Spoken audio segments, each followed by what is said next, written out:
Spoštovani, dobrodošli pri spremljanju oddaje Replika. Tokrat je naš sogovornik poslanec Državnega zbora Socialnih demokratov, izvoljen v 5. volilni enoti v 10. volilnem okraju, kateri obsega občine Mežiške doline. Pozdrav in dobrodošlica Janiju Predniku. Lep pozdrav. Iztekajoč mandat je zaznamoval virus COVID-19, še pred tem pa se je dogodil nepredviden odstop predsednika vlade Marjana Šarca. Janez Janša pa je uspel sestaviti koalicijo in postal predsednik vlade. Sledilo je turbulentno obdobje protestov in tudi delitev državljanov na tiste, ki sprejemajo in se prilagajajo ukrepom za zajezitev virusa in tistih, ki zanikajo obstoj virusa. Pa kakšno je to vaše mnenje, če bi to? Če pogledamo nekoliko nazaj, lahko rečemo, da je bil ta mandat te 3 leta in pol, oziroma zdaj počasi že skoraj 4 leta precej razborljiv od sestavljanja ene vlade, odstopa predsednika prejšnje vlade do sestave nove vlade, pojava virusa, kot ste že sami dejali, in po nastopu tega virusa se je v bistvu marsikaj spremenilo. Spremenili so se tako odnosi znotraj politike, kot tudi odnosi znotraj družbe.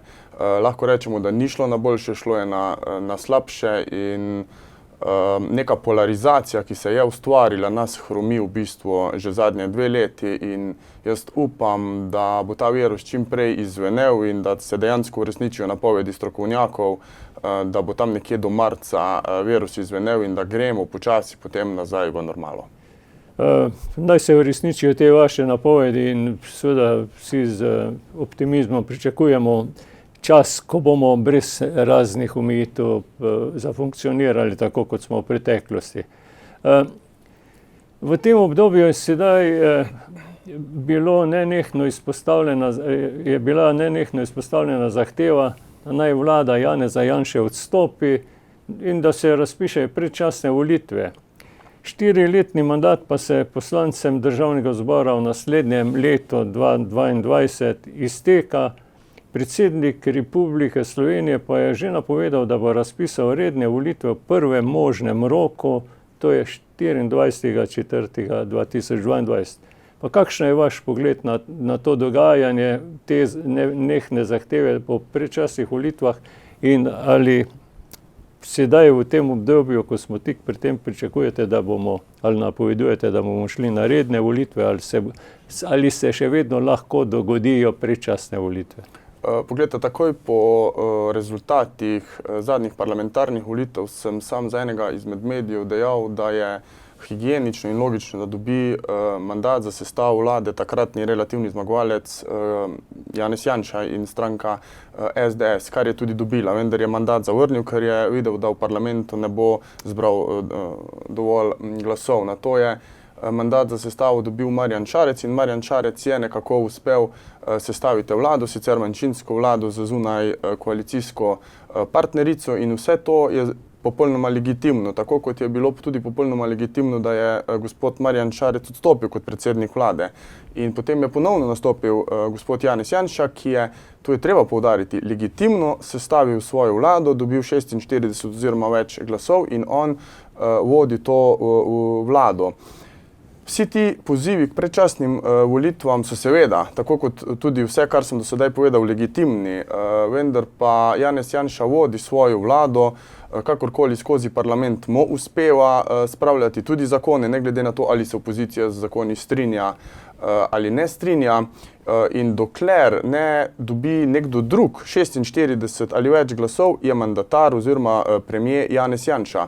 Jaz ocenjujem, da do 24. aprila, ko bodo potekali te parlamentarne volitve, ni nekih realnih možnosti za predčasne volitve, ker tudi, če bi se predčasne volitve oziroma postopki za predčasne volitve sprožili sedaj, bi prišli do volitev tam nekje konec marca oziroma aprila. Tako da jaz mislim, da so se tudi tisti, ki so venomer pozivali k odstopu premierja, ne glede na razloge, ki so jih imeli, tudi sedaj spoznali, da bo potrebno počakati do teh rednih parlamentarnih volitev, kjer se bo pač pokazalo potem novo stanje in oziroma sestava parlamenta. Že prej sem omenil, da na nek način se vloga poslancev, na nek način se vam izteka mandat, pa bi morda zdaj v tem obdobju, ker ob izteku mandata našim gledalcem malo predstavil morda vlogo, pogoje dela poslancev in tudi, bi rekel, samo to, bi rekel, poslanstvo poslanca, v kakih nekaj besedah tudi na to. Ja, biti poslanec pomeni, da nimaš delavnika od 6 do 2 oziroma od 7 do 3, ampak si poslanec 24 ur na dan in vsak dan v tednu. Morda si nekateri vlogo poslanca predstavljajo napačno, ker tudi sam dobivam tiste splošno znane očitke, da tako ali tako nič ne delamo in samo sedimo v parlamentu. Jaz lahko povem, da se moj teden začne v ponedeljek in konča v petek in jaz nikoli ne končam v parlamentu pred 3., 4. uro. V zadnjem obdobju, predvsem v zadnjih 2 letih, pa se zelo pogosto zgodi, da sedimo pozno v noč, ker so tudi pač razmere takšne, da od nas terjajo neko hitro ukrepanje. Hitro pa ne pomeni, da delamo nekaj rokohitrsko, ampak da moramo skozi parlamentarno proceduro spraviti določene zakone, zato da potem lahko seveda država pomaga državljankam in državljanom. Takrat, ko pa nisem v parlamentu, pa sem tu na lokalnem nivoju in imam to, lahko tudi iskreno povem, ogromno sestankov z volivkami in volivci, ki želijo do mene z takšnimi ali drugačnimi prošnjami in tam, kjer lahko pomagam, tam seveda tudi vedno pomagam. Pa bi morda še v tem delu pojasnil, kakšni so te odnosi znotraj vaše poslanske skupine in je potekalo delo znotraj poslanske skupine na nivoju pričakovanj oziroma koliko ste zavezani strankarski disciplini? Pri nas je zelo razvita notranja demokracija, kar se verjetno včasih vidi tudi navzven. Pri nekaterih drugih strankah se morda to ne vidi, vendar jaz to jemljem kot prednost. Seveda imamo različne poglede tudi znotraj poslanske skupine.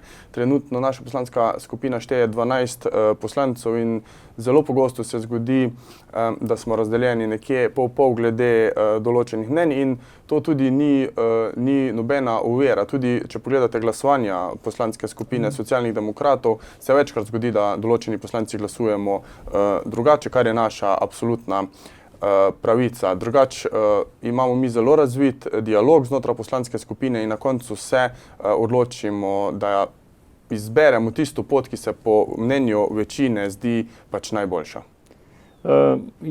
Morda še k temu, zdaj ste omenili, imate 12, bi rekel, poslancev v tej vaši poslanski skupini, pa kako vi gledate na ta del na prihod poslancev, ker kar nekaj se jih je dogodilo v tem mandatu, pa so iz nekih strank pristopali v drugo in na nek način ukrepili stranko, bi rekel, znotraj parlamenta. Je izredno pomembno, koliko poslancev ima katera poslanska skupina, ker na koncu že en sam poslanec odloči mandatarja ali pa ne.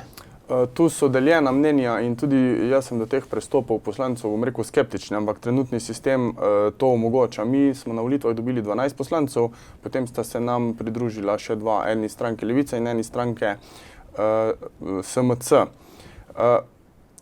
Jaz, če bi imel možnost oziroma če se bo odprla ta debata, bi šel v smeri, da se preprečijo ti prehodi. Zato, ker kakorkoli določen poslanec je šel na volitve na listi določene stranke, dobil tam mandat in če se potem odloči, kar je trenutno pač pravica, da gre v drugo poslansko skupino, lahko to pretehta tudi v bistvu večino oziroma manjšino, koalicija, opozicija.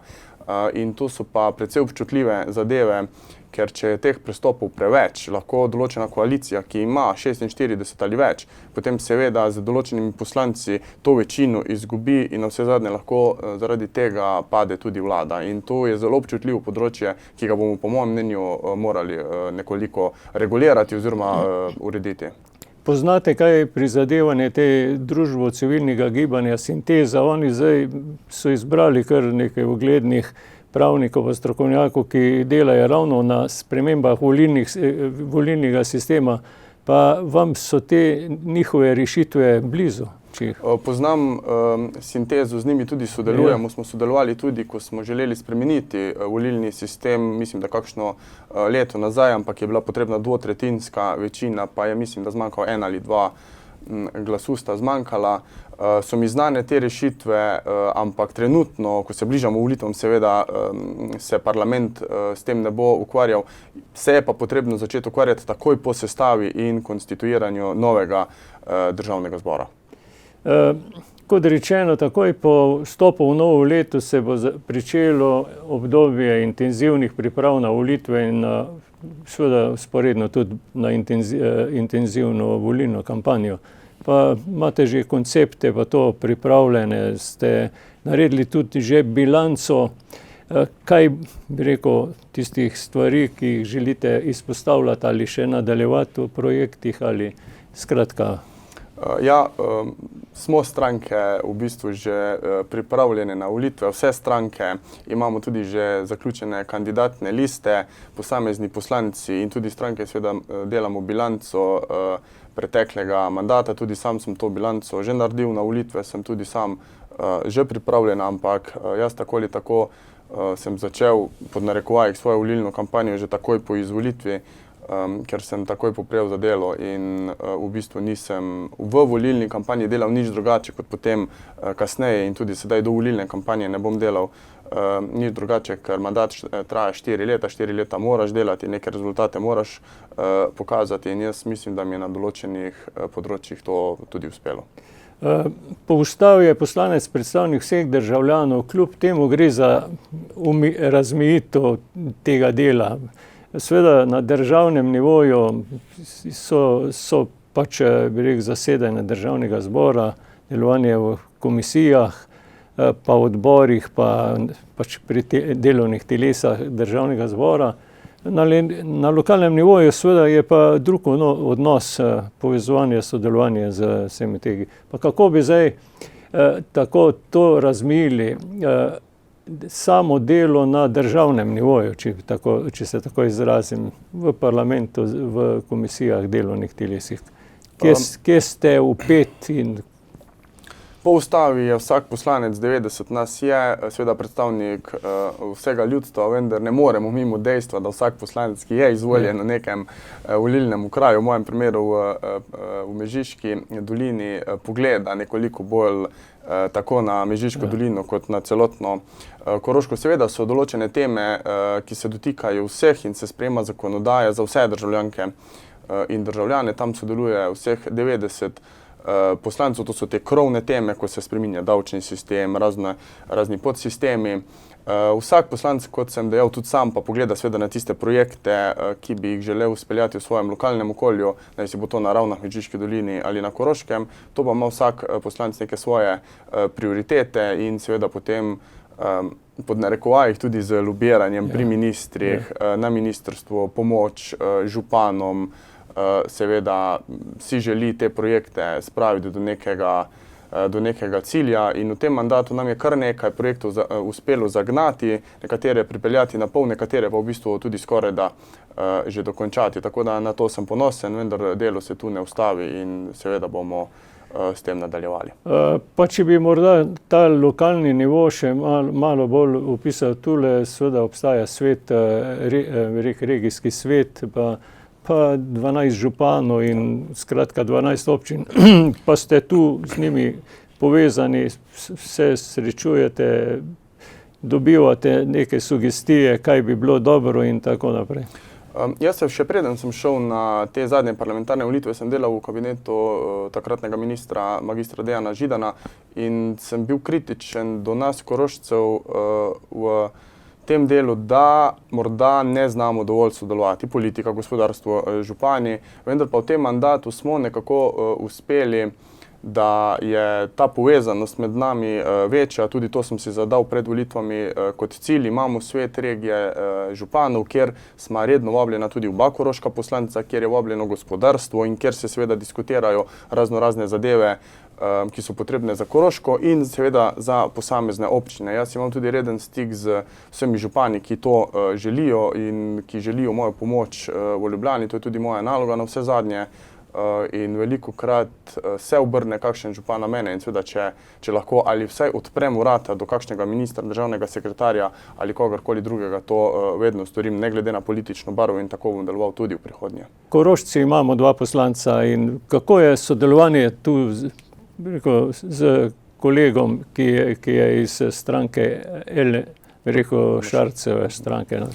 Zelo dobro. Takoj na začetku smo se dogovorila, da bova sodelovala, seveda on prihaja iz Slovenj Gradca, jaz sem iz Raven, ampak tam, kjer je tudi on kot takratni koalicijski poslanci stranke, ki je imela premijeja, če sem potreboval jaz pomoč, mi je pomagal in seveda je bilo to obratno, tako da lahko ocenim najino sodelovanje kot zelo dobro in jaz upam, da kdorkoli bo v naslednji sklic parlamenta izvoljen, ali bo Mamido, ali bo še kdo, ali bo morda čisto nekdo tretji, na srce polagam, da imajo reden stik, da se koordinirajo, da si pomagajo, ker je to v bistvu v končni fazi za Koroško, za Mežiško dolino tudi najbolj pomembno, ker Ljubljana kot takšna nobenega nič ne prosi in moramo biti Korošci zelo vztrajni, tudi enotni, da karkoli dosežemo. In jaz mislim, da je bil v zadnjem mandatu storjen korak v pravo smer. Delovali ste v vladi Marjana Šarca, ali vas je odstop Marjana Šarca presenetil? Skratka, in kakšna je razlika biti koalicijski in opozicijski poslanec? Iskreno, odstop Marjana Šarca nas je presenetil vse, ker vsaj mi, socialdemokrati, do odstopa nismo vedeli, da bo Marjan Šarec odstopil, ampak je to njegova v bistvu legitimna pravica. Delovanje v koaliciji in opoziciji lahko izhajam iz mojega vidika. Jaz delujem enako, ko sem koalicijski poslanci in ko sem opozicijski poslanci. Jaz lahko rečem, da ko sem bil v koaliciji, sem imel dostop do premijeja in do vseh ministrov, enako je sedaj, ko sem v opoziciji. Imam dostop do vseh, ker mislim, da je to tudi edino normalno delovanje politike, ne glede na to, kdo sestavlja koalicijo, kdo sestavlja opozicijo. Ker ko sem bil koalicijski poslanec, je bila moja naloga skrbeti pod narekovajih za Mežiško dolino in za Koroško. Ko sem šel v opozicijo, se ta naloga ni spremenila. Je moja naloga enaka.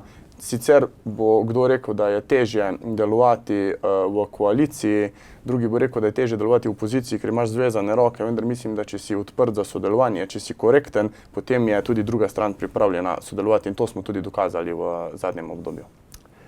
Morda še eno vprašanje, ki se navizuje, bi rekel, bolj na širše odnose v opoziciji sedanjem.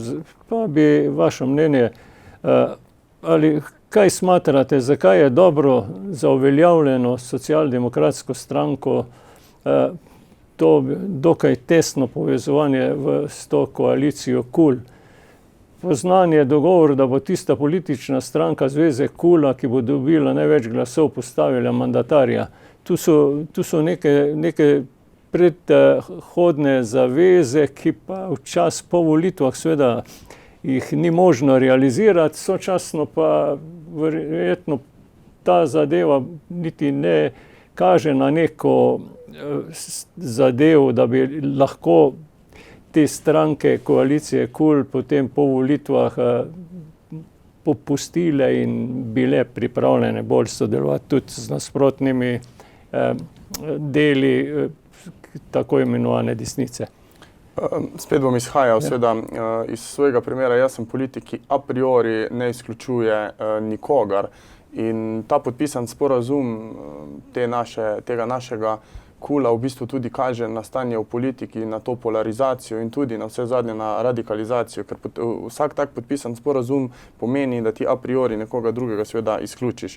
Pred volitvami, tako hitro pred volitvami podpisovati neke take sporazume je lahko pa dvorezen meč, saj v končni fazi nihče od nas ne ve niti koliko bo dobil poslancev, ne vemo, ali bo kakšna stranka tudi znotraj tega KUL-a ostala morda pod parlamentarnim pragom in še preden se začnejo pogovori, neki projektni pogovori, ki so potrebni po volitvah, v bistvu določene stranke, tako ene kot druge. Trenutno smo v stanju, kjer leva izključuje desno in obratno, si že naprej postaviš barikade, ki te seveda ovirajo potem za dan oziroma tiste tedne po volitvah, ko pa je potrebno resno pristopiti, se dogovoriti, katere projekte peljati v naslednjih 4 letih in na vse zadnje, kam peljati državo. Zelo dober primer sodelovanja so recimo Nemci, ki so šli čez to. Jaz razumem, da trenutno morda to res ni mogoče ravno zaradi te radikalizacije iz ene in iz druge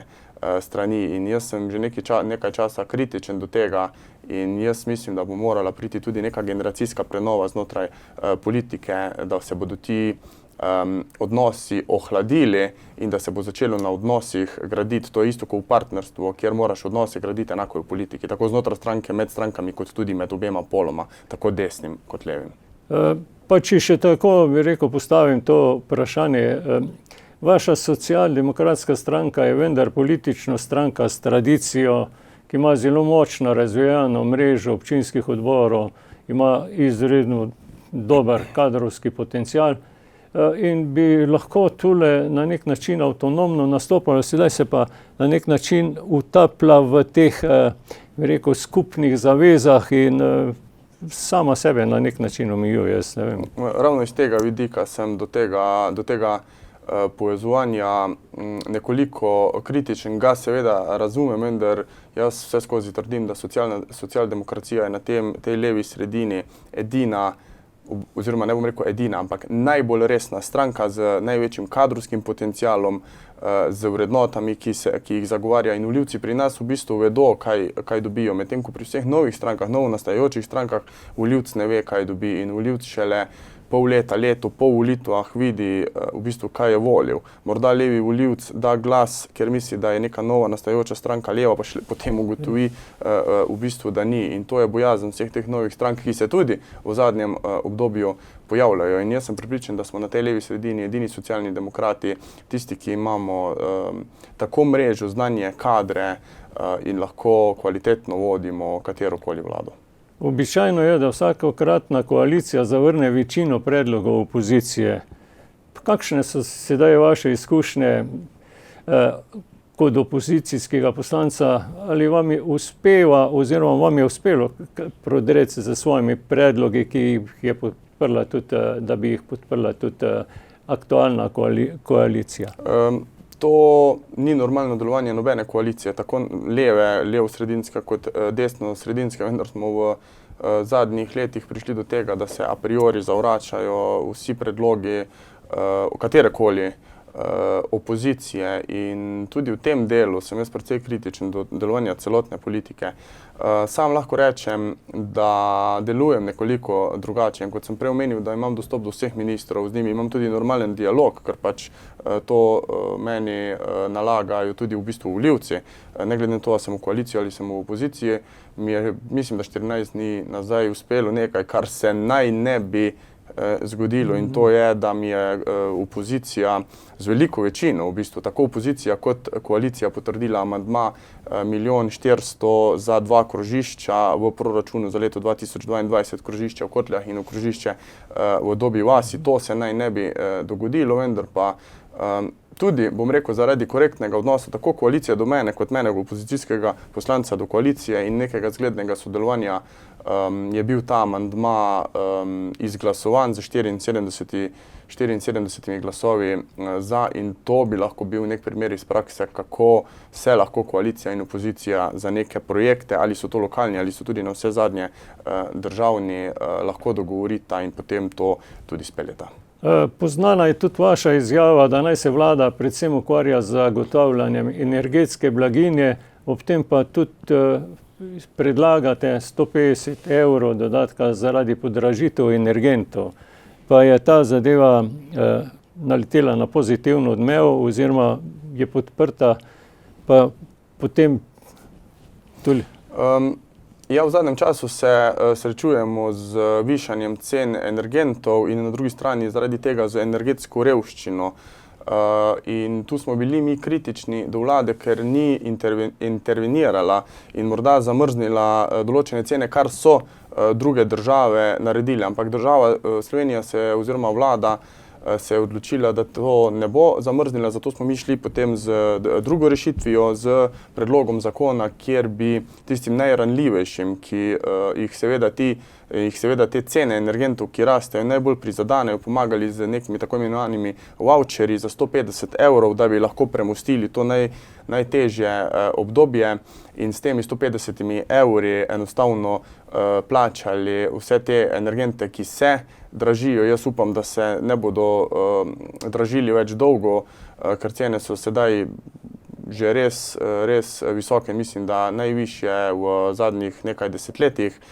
In to je naš predlog zakona za pomoč tistim najranljivejšim.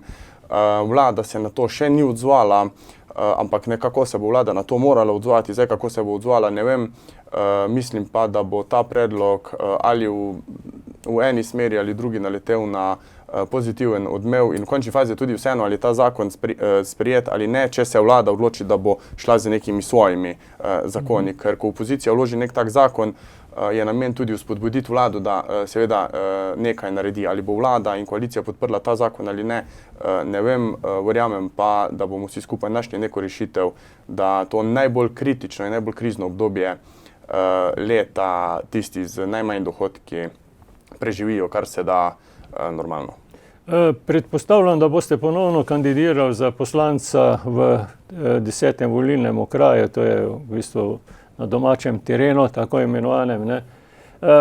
Pa imate že pripravljeno, kaj boste izpostavili kot vaš dosežek v minulem mandatu ali pa oziroma s čim boste nagovarjali volivce oziroma večino stvari, nekaj je itak že poznano, imate še kaj posebnega na zalogi? Ja, svojo kandidaturo, ponovno kandidaturo sem v bistvu tudi že napovedal, tako da grem ponovno na parlamentarne volitve. Kot sem že prej dejal, smo naredili neko delno bilanco tega mandata. Jaz lahko rečem, da je začetek izgradnje tretje razvojne osi ne samo eden največjih dosežkov vseh nas, Korošcev, ampak je tudi zgodovinski dogodek za Koroško. To je bil projekt, ki se je vlekel več kot 2 desetletji.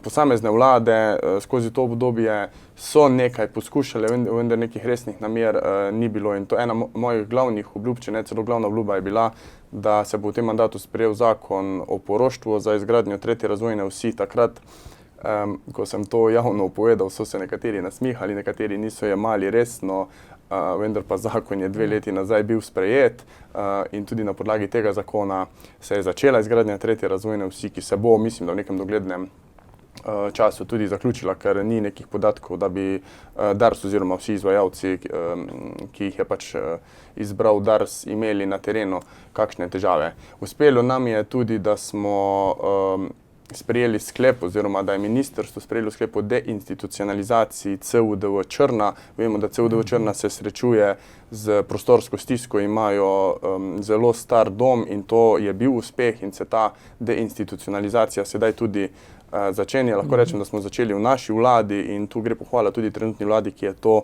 zadevo speljala do konca. Enak princip je bil tudi pri domu starejših na Ravnah, kjer se je začelo v prejšnji vladi in je ta vlada z ministrom Cigler Kraljem to pripeljala tudi do konca in se bo tudi izgradnja tega začela. In imamo nekaj težav trenutno pri odloku za sanacijo Zgornje Mežiške doline, kjer se odlok izteče naslednje leto, leta 2022. Jaz sem bil v naši, tako imenovani naši vladi z ministrom Lebnom že dogovoren, da se odlok podaljša. Sedaj odgovora ministra Vizjaka še nimam, sem ravno 2 ali 3 dni nazaj poslal ponovno pomudo, da vidim, kaj mi bo odgovoril, vendar je to ena izmed tistih zadev, ki jo moramo podaljšati, kajti sanacija ne samo Zgornje Mežiške doline, ampak v bistvu cele Mežiške doline zaradi tega svinca še ni končana. NIJZ na to tudi opozarja in jaz verjamem, da bo tudi ministrstvo za okolje in prostor kot minister prisluhnilo tej moji pobudi, da se bomo dogovorili in tudi v bistvu pobudi tako župana Krebla kot tudi županje občine Črna, da se ta odlok podaljša in da se tudi nekoliko povečajo ta sredstva za naslednje obdobje, ker NIJZ opozarja, da imajo otroci še vedno povišano vsebnost svinca, država pa enostavno ne more dopustiti, da se na zdravju otrok lomijo kopja. Ali pričakujete in napovedujete, da se bodo po tokratnih volitvah v bližnji prihodnosti vzpostavili znosnejši odnosi med tako imenovanimi levimi in desnimi političnimi strankami? Lahko rečem, srčno upam, da se bodo, nekega garanta za to ni. Sam delujem v smeri neke pomiritve odnosov, zato ker če se bo takšna retorika nadaljevala, potem to za državo in za državljanke in državljane ne bo dobro. Trenutno smo v neki situaciji, kjer sem že večkrat poudaril, da se dvigujejo desni in levi radikalci, ki jih ni veliko, vendar so pa trenutno najbolj glasni in se to potem projicira tudi na družbo, kar je seveda v bistvu katastrofa, ker vsi, ki javno nastopamo, ali so to pevci, estradniki, politiki, se moramo zavedati posledic svojih izrečenih besed javno. In če smo mi sovražno nastrojeni eden do drugega, bodo seveda potem tudi ljudje. Tako da jaz na to vse skozi opozarjam, sam se držim zelo, zelo blage retorike, niti po osebnosti nisem drugačen in jaz verjamem in upam, da bo po naslednjih volitvah prišlo, tako kot sem rekel, tudi do neke generacijske prenove in da bo prevladovala neka zmernost, tako desna kot leva zmernost, kajti ta radikalizacija nas vse skupaj zelo, zelo hromi. Ob zaključku vse dobro v novem letu 2022 vam želim in seveda uspešno volilno kampanjo. Najlepša hvala, tudi jaz želim vam in vsem gledalkam in gledalcem predvsem zdravja in uspešno, zdravo in srečno 2022. Spoštovane, spoštovani, hvala za pozornost in nasvidenje.